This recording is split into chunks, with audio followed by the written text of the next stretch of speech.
Chris Fowler for Sports Century. Wilt Chamberlain's size, strength, and athleticism were unimaginable. He made large men appear small. And when he played, it seemed all too easy, almost unfair. His numbers were too big for comfort. He didn't just break records, he destroyed them. Basketball was Wilt Chamberlain's sandbox.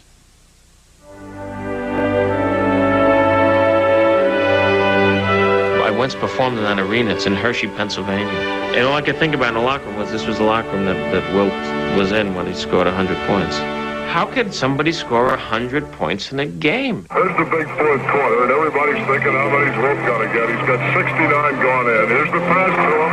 He's got another one. In the second half, the team decided that maybe they can get 100, so they were feeding him constantly. Chamberlain has 75 with 10 minutes to go. I don't think any of us realized that Wilt was on that much of a tear. Then Dave Zinkoff announced for 82 points, and literally Wilt's eyes lit up. Knickerbockers just stalling for time. He has 94, 2 minutes and 5 seconds to play. New York was freezing the ball. And had you just walked into the game and not realized what was going on, you'd say, here's a team, they're losing by 15 points and they're freezing the ball. They wanted to use time so Wilt couldn't score. In fact, it got so ridiculous at one stretch where they were deliberately fouling us when we got the ball in bounds to keep the clock from running. I was embarrassed, basically playing in a game like that. 1 minute and 1 second to play. Chamberlain at 98. He can make it easily. We were going for 100. His record was our record. Into Chamberlain.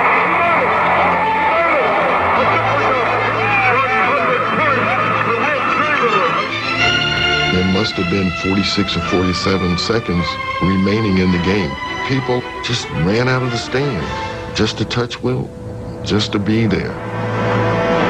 Before 4,000 mesmerized fans on March 2nd, 1962, Wilt Chamberlain played in the clouds. Draining 36 field goals and collecting 28 points from the line, the 7'1" center lifted his game beyond reach of any NBA player in history. He was so dominant and so impossible to stop. Wilt was bound to score 100 points, whether it was going to be that season or some other season in the future.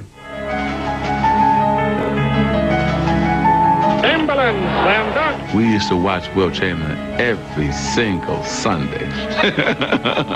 The Big Dipper. I think probably Wilt dominated the game more than anyone else. And the reason I say that because Wilt could do it on both ends of the floor. Offensively, no one could guard him. And defensively, Wilt was going after every shot. Russell, blocked by Chamberlain, a great block by Chamberlain. I learned a lesson early against Wilt. When I was a rookie, I blocked one of his shots, and he blocked every shot that I took the next 5 times we played them. Lenny Wilkins cast off a shot that appeared to be 3 feet above the basket, and Wilt jumped up and caught this ball with one hand. The referee called goaltending, and I hollered at him, "How could you call that goaltending?" And he says, "Guy, what I just saw is not humanly possible." You really can't tell how big he is until you actually see him. I mean, he shook my hand and my hand disappeared, and I'm just going, I don't believe this. People don't understand how big he is. He blocks out the sun. The sense of size in Wilt Chamberlain is the essence of the man. It's just there. You just feel like you're in the presence of some giant. Wilt was simply, a man-child in a game where it was just simple. He got 55 rebounds in a game. Wilt averaged 50 points a game for a full season. 50 points a game. Wilt Chamberlain played 80 games one year and averaged over 48 minutes a game. He never fouled out of a professional basketball game in his entire career. In 1959, Chamberlain hit the NBA with full force. He was the first player named Rookie of the Year and MVP in the same season. The reaction to his size and talent was so unsettling that the rules of the game suddenly seemed inadequate. I think in the long run, I'll be able to handle myself man-to-man with almost anyone in the league. He was the only guy that could change the landscape in basketball, change the rules. Offensive goaltending, defensive goaltending. You had to widen the lane. The free throw shooter had to release the ball behind the line. Wilt could take off from the free throw line and dunk the foul shot. When Wilt came into the league in the late 50s, I think absolutely there was fear. He's a black man, and he's dominating what had been basically a white sport. Wilt just forged right through those things. Wilt Chamberlain always judged everyone as an individual. I was extremely impressed with his demeanor. He never got flustered. He never got mad. Wilt was a nice guy, sometimes to his detriment on the court. He was too nice a man. I can't tell you how many times I watched him go up for a dunk and someone would put their hand within the cylinder trying to block his shot, and Wilt would let up because he knew he could break the man's arm. Chamberlain won 7 straight scoring titles, 11 rebounding crowns, and 2 championship rings. Yet, for most of his 14 seasons, he played in a shadow of perfection cast by the press.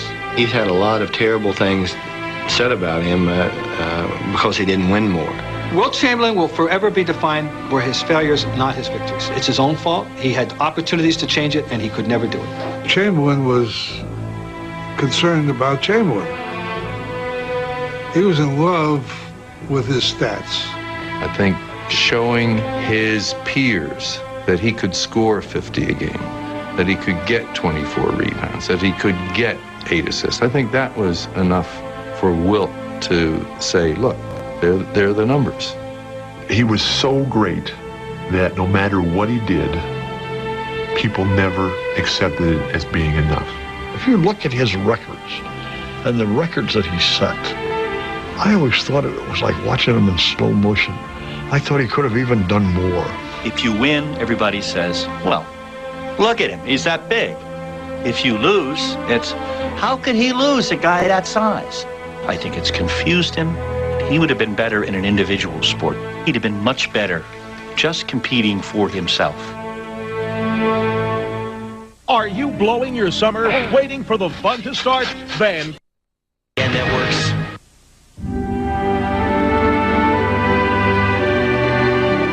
It's not easy growing up 7 feet tall, gifted, black in American society. Wilt Chamberlain was just Wilt to stilt. You know, I mean, they never saw the total human being. Born in Philadelphia on August 21st, 1936, Wilton Norman Chamberlain suffered the emotional inequities generated by his rapid growth. He sucked his thumb no matter what he was doing. Now, don't forget, we came out of elementary school. He was 6'3". He was still sucking that thumb. He not only was tall and thought of as unusual, he stuttered. It was always slouching over because he was not very proud. It was a terrible, terrible thing to be tall because people would pick at you. The family called him Dip because he had to dip through the door when he went in. People had never seen anyone as tall as Wilt. Some looked at him in amazement, some were befuddled, being 6'10", 6'11", at 13 years old, 14 years old. It really created a real barrier for him. One of 9 children, Wilt found solace and guidance within the nurturing atmosphere of his home. His mother, he really respected. She was the rock around him. His father was a laborer and worked hard, and that rubbed off on Wilt. It was a great family atmosphere, and Wilt was not treated any different than anybody else in the family. He was tall, but you could still take out the trash. He still had to do his chores. Scraping door frames at Overbrook High School, Chamberlain's career 37-point average overheated the imaginations of college recruiters across the country as he led the Panthers to consecutive city championships. No one had seen anybody with this agility. No one had seen anybody go up in the air and catch the ball at its apex and just bring it down. That was frightening. It was a time when we had 120 scholarships being offered to him. He was being called day and night. One school said, we're going to put you in the movies and make you a celebrity. Another school said, we'll give your brothers and sisters scholarships to colleges. Eddie Gottlieb, who was the owner of the Philadelphia Warriors, got a rule put in that you could draft a player out of high school for delivery 4 years later. He went to Kansas to play, already belonging to Philadelphia upon graduation. Wilt Chamberlain's reputation coming out of high school was that he was so big and so overwhelming that nobody could ever deal with him on a basketball court. If he had been perceived as unstoppable on the hardwood, Chamberlain would also challenge the values of middle American society. In the fall of 1955, an unforgettable sighting occurred at KU's Lawrence campus. A big black man coming to Kansas in the early 50s or the mid-50s, it was a culture shock for a lot of people, no question about it. I think for him it was a little bit of a wake-up call to realize that most of America was not Philadelphia, was not West Philadelphia, and that it was overwhelmingly white, and he was going to be treated as an oddity. And the first time he went to a public restaurant, he was denied. They told him they didn't serve blacks. The color line was broken because Wilt went in, sat down, ordered a meal, and was served. And from that point on, there was no problem. After being ordained a campus cult figure, Chamberlain hosted a late-night radio show called Flippin' with the Dipper. When he wasn't spinning 45s on the air, Wilt found refuge in the brotherhood of sports, and it wasn't always basketball. He went to Bill Easton, the track coach, one time and said, "Coach, I'd like to enter in the high jump." And Bill said, "Well, Wilt," he said, you haven't even practiced." He said, "How could you possibly compete?" And he said, "Well, just give me a chance." Wilt won the Big 7 high jump championship with no practice at all. I saw Wilt Chamberlain run under 2 minutes in 880 yards. I saw him put the shot over 50 feet. In the 1950s, big guys were still called goons. There was a sense that they weren't athletes, that they were only in the game because they were tall. There was this natural disposition to see this guy simply as a freak of nature. And no matter what he did on the track and field didn't change that image. However he may have been perceived, Chamberlain's impact on college basketball proved deep and permanent. When he came to Kansas, the rumor got out and scared the daylights out of everybody in the country. They said he could stand at the free throw line and just leap and stuff, which under the old rules would have been legal. We would play a team like Oklahoma State, and they might pass the ball 40, 45 times before they'd attempt a shot, realizing that anytime you ran with the team that Wilt was on, that you're probably going to get blown out pretty good. In his first varsity season, Wilt averaged 30 points and 19 rebounds, leading Kansas into the 1957 NCAA final.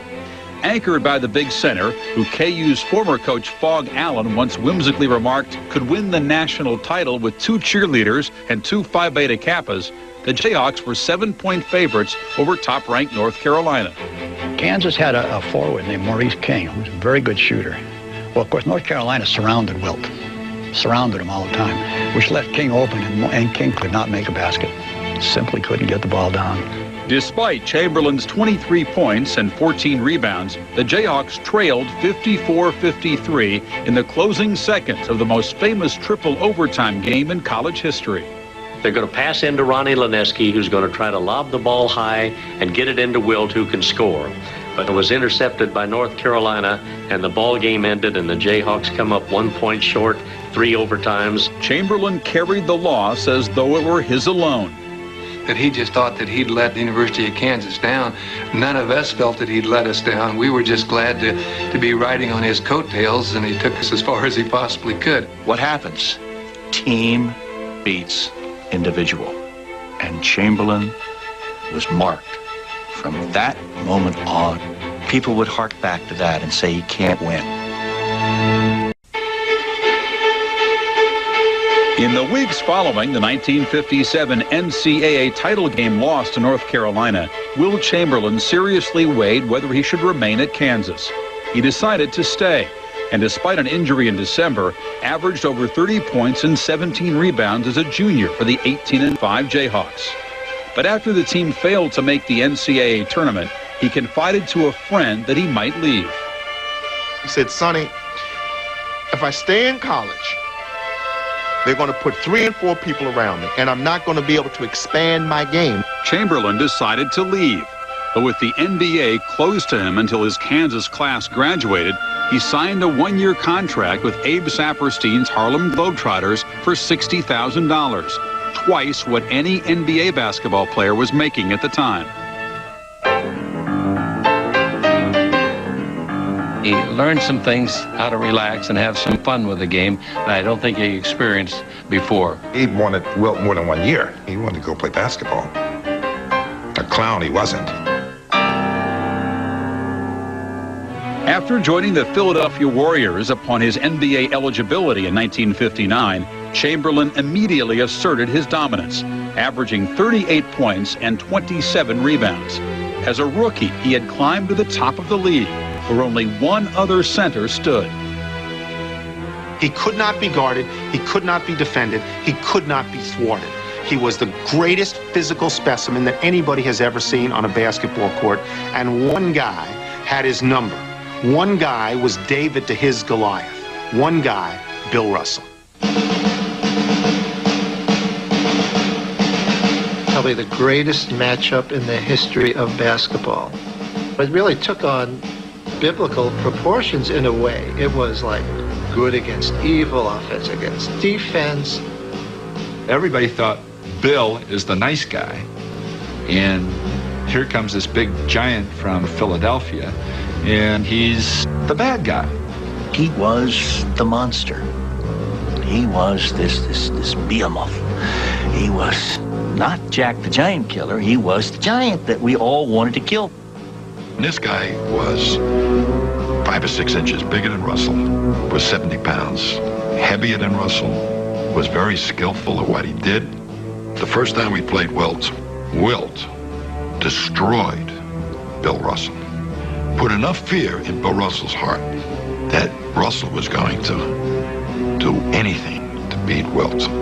The only difference between the two of them was the fire in the belly. If he had 1/3 of Russ's intensity, God, he would have been even more awesome than he was. Anything more awesome was almost inconceivable. Never averaging below 33 points and 22 rebounds a season between 1960 and 1966, Chamberlain reached his offensive zenith by scoring 50 points a game in 1962. But in those 7 years, Chamberlain fell to Russell in 5 playoffs. When the Celtics would come to town, a lot of people don't realize that Wilt would invite Russell to his house for dinner. And then they'd go to the arena and Russell would try to tear his head off. Russell was a master of psychology. He knew exactly what he was doing all the time, and he used that. Russell would let Wilt score. Wilt's teammates would stand there and watch Wilt score. They'd never be involved. And then he'd shut Wilt down, and now this time the other guys are cold. I've seen Wilt get down on the floor and beat his hands on the floor, hands and knees. He was so frustrated. I guess, to be very honest with you, Boston probably had a better team than we did. There's always talk of Wilt versus Russell and Russell beat Wilt, etc. That's not true. Russell didn't beat Wilt. Boston beat Philly. In 1962, the Warriors moved to San Francisco, where for the next 2.5 seasons, Chamberlain stayed atop the scoring and rebounding charts. Meanwhile, the Syracuse Nationals moved to Philadelphia and were renamed the 76ers. In January of 1965, Wilt would resume his on-again, off-again relationship with the city of brotherly love. When the trade was made to bring him back to Philadelphia from San Francisco, the media just went crazy. He was like, for a couple of weeks, it was the #1 front page story in the city. So are you happy or sad about it? Mixed emotions. Actually, I'll be like Tony Bennett, leaving my heart here in San Francisco because I fell in love with the city.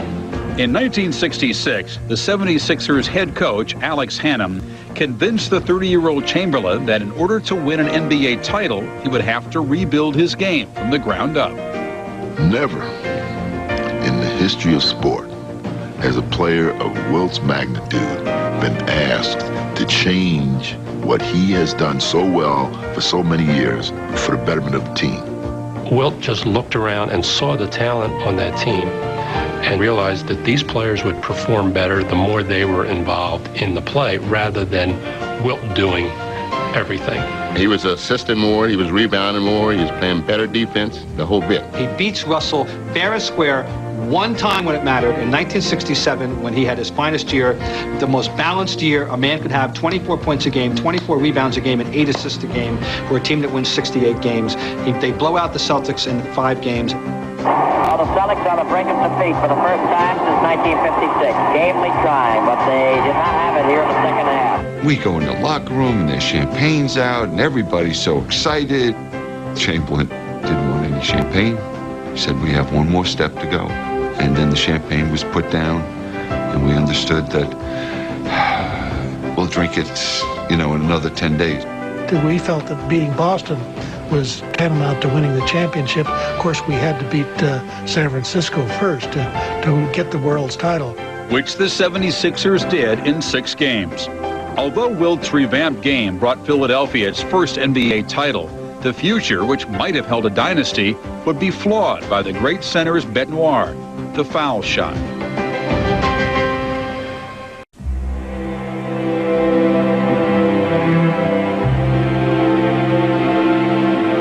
Ultimately, of course, we get to the fact that he couldn't sink free throws.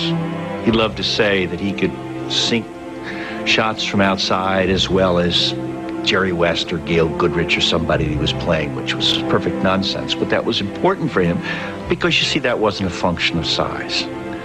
But then you'd ask him, well, if that's true, well, why can't you shoot a free throw? And he didn't have an answer. The germ of Wilt Chamberlain's foul line affliction had been planted back in Kansas. A 62% free throw shooter with the Jayhawks, Wilt, by 1968, was missing more than 6 of 10 from the stripe. I mean, he tried underhand, sideways, almost back to the top of the circle, and just never could do that. But yet in practice, he could sit there and make 7 out of 10. I think if Wilt really concentrated on it and he had a little help from somebody who could shoot fouls and instruct him like a golf pro, he could have been a better shooter. One game, Earl Strom, the great referee, was working the game, and Wilt got a foul called on him. He's on the way to the line, and he turns, and then the most, if you can imagine a 7'3" speaking in a pitiable voice, he said, Earl, tell me, help me. Why can't I make a free throw? Against the Celtics in the 1968 Eastern Division Finals, the 76ers blew a 3-1 lead.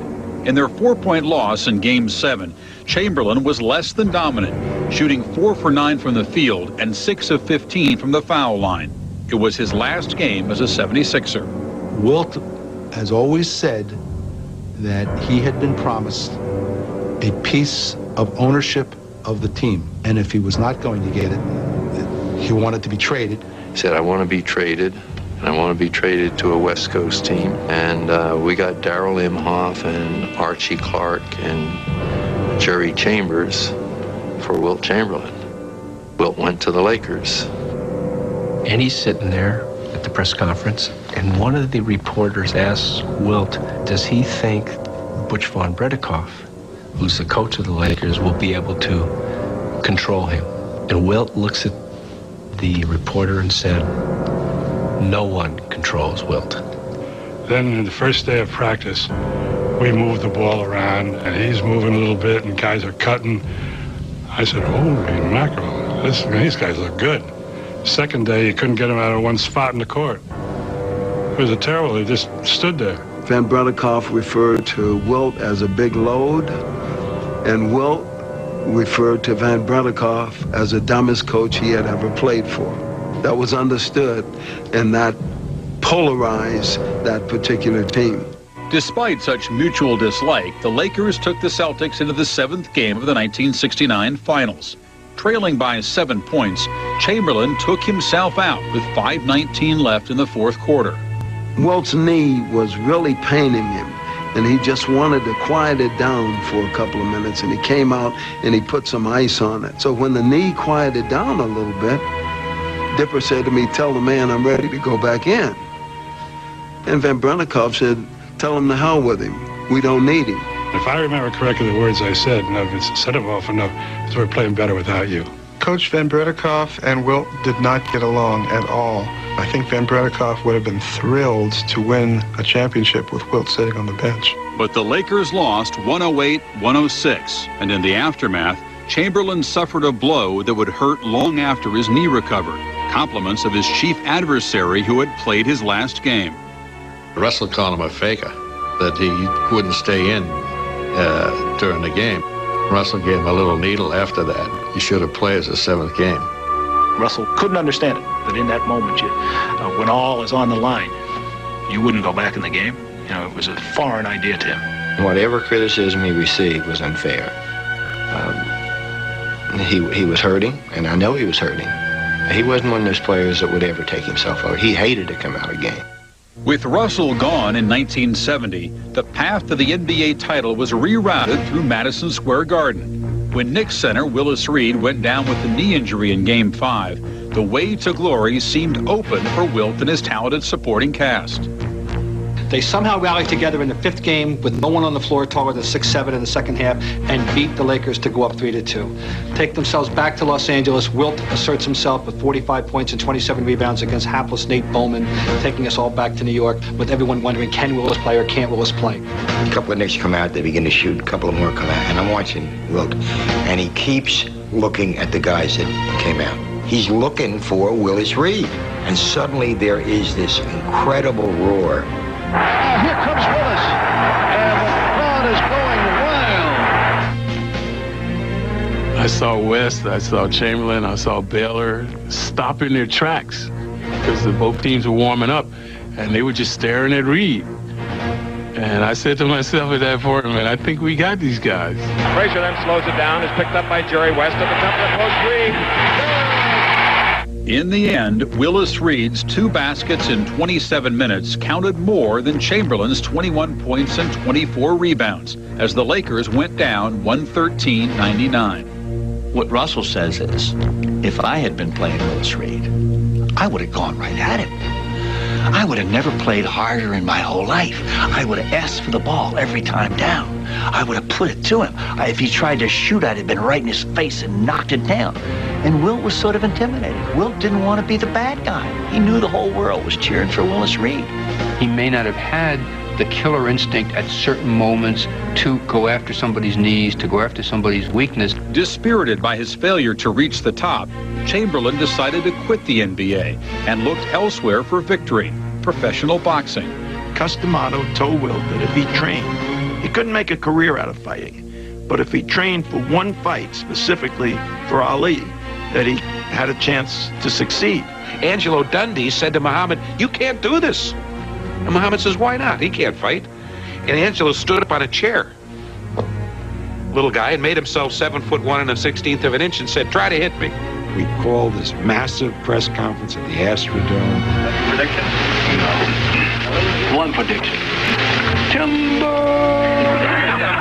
Wilt Chamberlain went to the next room, asked permission to use the telephone, called a person whom I believe to be Jack Kent Cooke, came out and said, "Look, guys, I decided that I'm going to continue to play basketball. I don't want to fight." At the beginning of the 1972 season, Lakers coach Bill Sharman proposed a different role for Chamberlain. He pulled Wilt aside, suggested very calmly that he play like Russell, play defensively, block shots, not try to be a high scorer. And Wilt thought about it, and he did it. Content to average just 15 points, Wilt led the league in rebounds at 19 a game. The Lakers soared, mounting a record 33-game winning streak and finishing with 69 victories. Beating the Knicks in 5 games, they won their first NBA title since moving to Los Angeles in 1960. He's met every challenge. He's crossed every bridge. The Los Angeles Lakers are the world champions of basketball.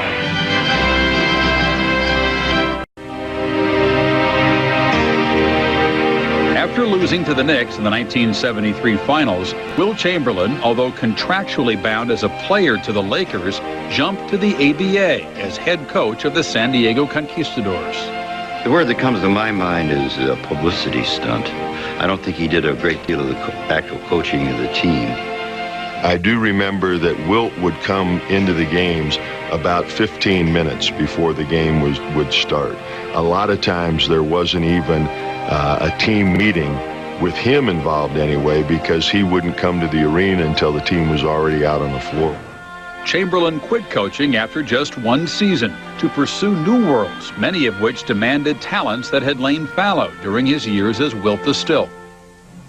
If Wilt Chamberlain didn't play basketball, he would have been a great success in something else. He would have gone to Wharton School of Business. He just found basketball was his vehicle to have the lifestyle that he enjoys. He had some business people early in his career that invested well for him. He understood money. He brought a nightclub up in Harlem called the Big Wilt Small's Paradise.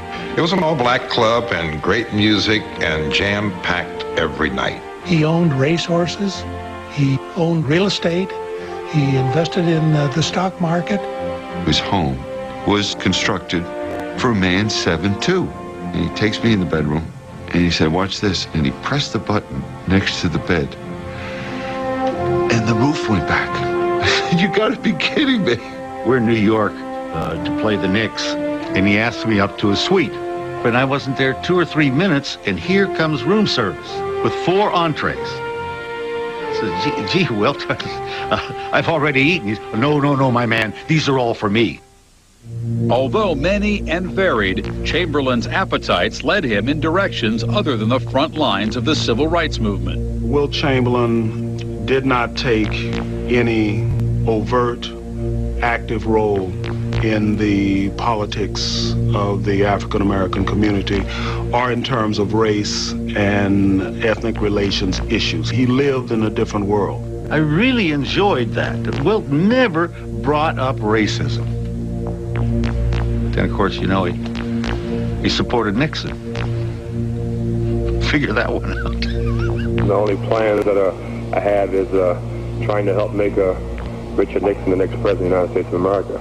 He got a lot of flack from the black community because they were not really in Nixon's corner at that time. And when Wilt came out for Nixon, it was like, you know, what is he doing? When you have someone like Wilt Chamberlain supporting the opposition,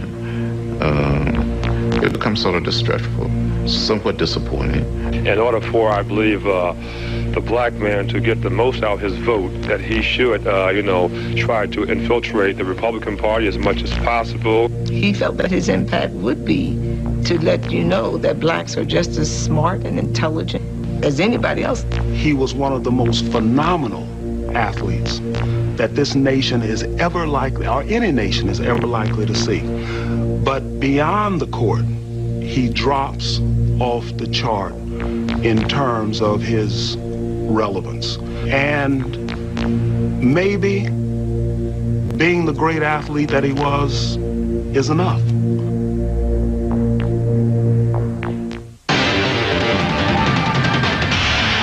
Hey guys, listen up. You want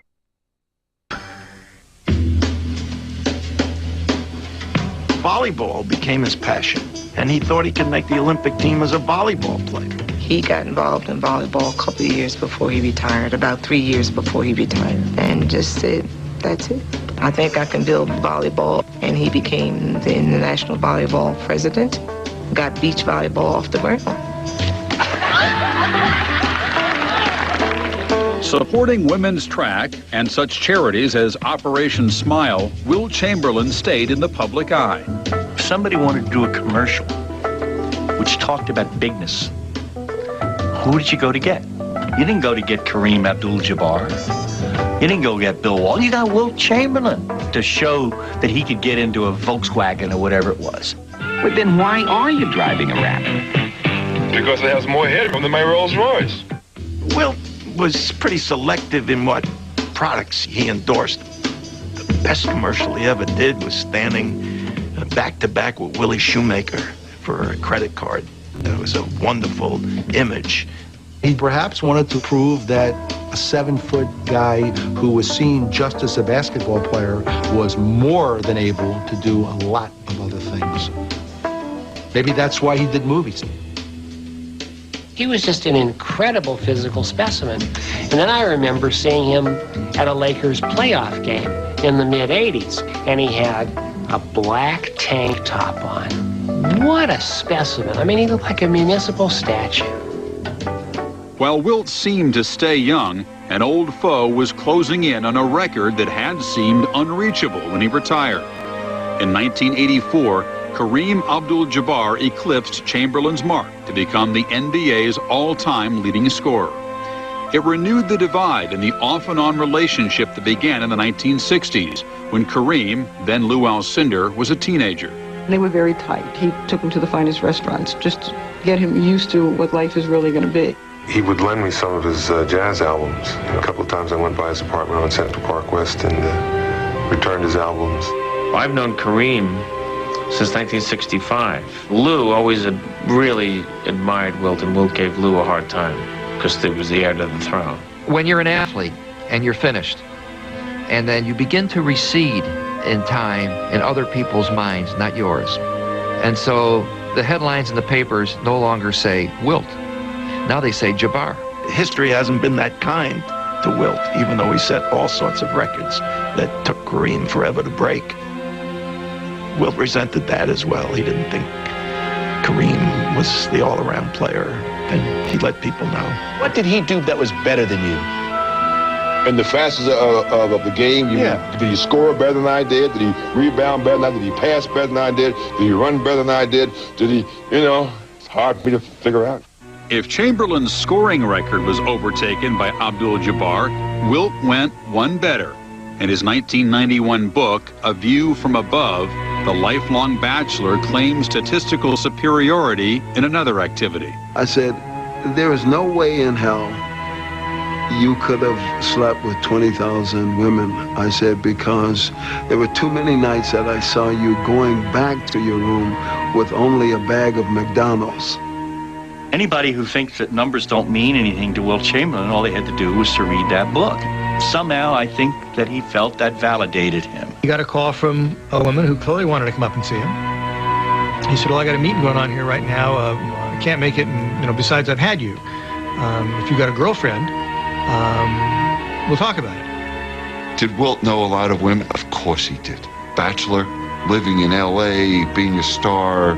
The publisher said, we need to do something to really have this book jump out.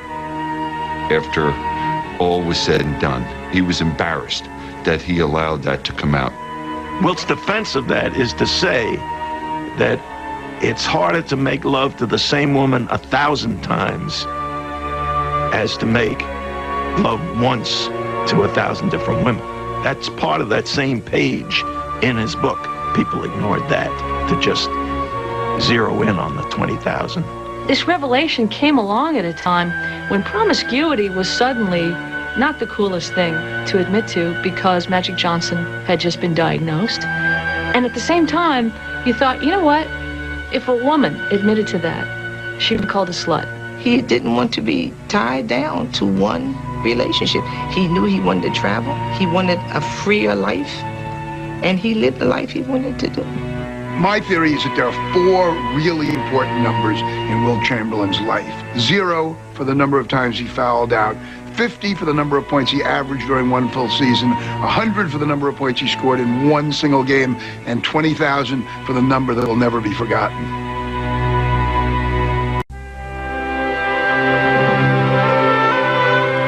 In January 1998, in his first official visit to the University of Kansas since leaving the school some 4 decades earlier, Wilt Chamberlain had his college number retired.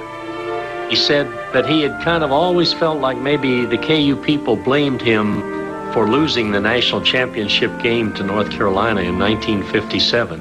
And the response that he got that day, I think, eliminated any feeling of that in his mind.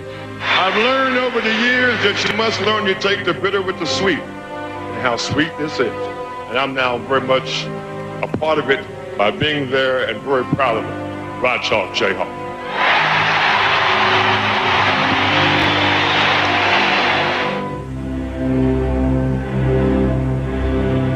Plagued by heart problems for years, the Big Dipper, Wilt Chamberlain, succumbed in October of 1999. I know when I saw him Saturday, I knew that he would not live much longer. He looked that bad. That Tuesday, I got the call 1 o'clock. And it's with great sadness that we announce the death of Wilt Chamberlain. Mr. Chamberlain was 63 years old.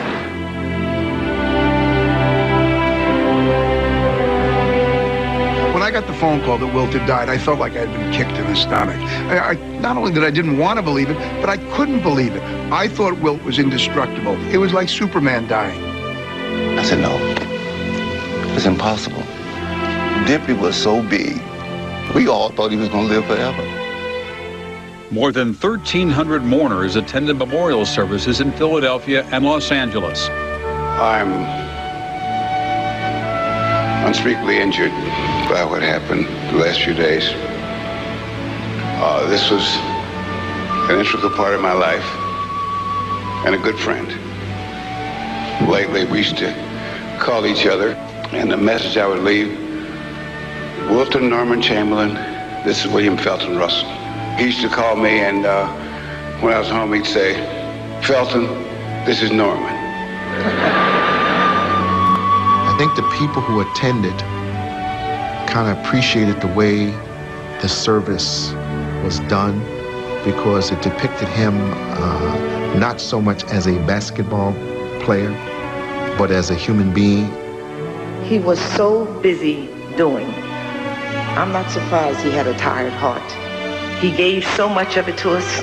The bulk of his estate, 90% or so, is going to be distributed to charities that would be in line with his beliefs. That's the way he always was. You know, when you come from an environment where children, you know, don't get, unless somebody gives them a start, it's easy to take your money and do that. He always resented being regarded as a freak, one-dimensional. Whether that one dimension is height, black, basketball scorer, celebrity. There's a side that bothers me that people don't know. The gentle man off the court, the caring man. I would never have wanted to be Wilt Chamberlain. There was no place to hide.